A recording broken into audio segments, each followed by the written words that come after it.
भाइयों, अगर आपके गेहूं की फसल में इस समय बालियां निकल चुकी हैं और दाने भरने की अवस्था शुरू हो गई है, तो यह समय फसल के लिए बहुत ही महत्वपूर्ण होता है। अगर इस समय सही देखभाल की जाए तो दाने मोटे, चमकदार और वजनदार बनते हैं, जिससे उत्पादन भी ज़्यादा मिलता है।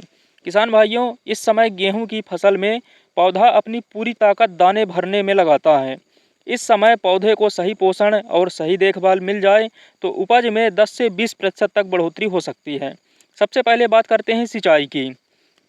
दाना भराव की अवस्था में हल्की सिंचाई बहुत ही ज़रूरी होती है, क्योंकि अगर खेत में नमी की कमी हो जाएगी तो दाने छोटे और हल्के रह जाते हैं। लेकिन ध्यान रखें कि खेत में पानी ज़्यादा देर तक खड़ा ना रहे, वरना फसल को यह नुकसान भी पहुंचा सकता है। अब बात करते हैं पोषक तत्वों की। इस समय अगर आप फसल को पोटास और सूक्ष्म पोषक तत्वों का स्प्रे करते हैं तो दाने अच्छी तरह से भरते हैं और फसल भी मजबूत बनती है। बात करते हैं अब आप 15 लीटर की पानी में आप 0050 या 13045 पोटास 50 ग्राम और बोरोन 10 से 15 ग्राम मिलाकर स्प्रे कर दें।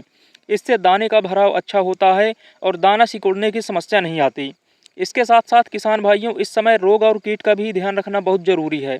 अगर फसल में माहू या कोई अन्य कीट दिखाई दे तो तुरंत नियंत्रण करना चाहिए। इसके लिए आप इमिडाक्लोप्रिड या थायोमेथाक्सम की दवा का छिड़काव कर सकते हैं।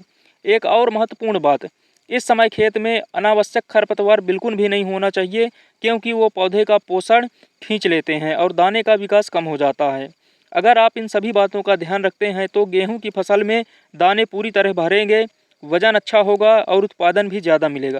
किसान भाइयों, अगर यह जानकारी उपयोगी लगी हो तो वीडियो को लाइक ज़रूर कर लें, चैनल को भी सब्सक्राइब कर लें और ऐसे ही खेती की जानकारी के लिए हमारे साथ जुड़े रहें।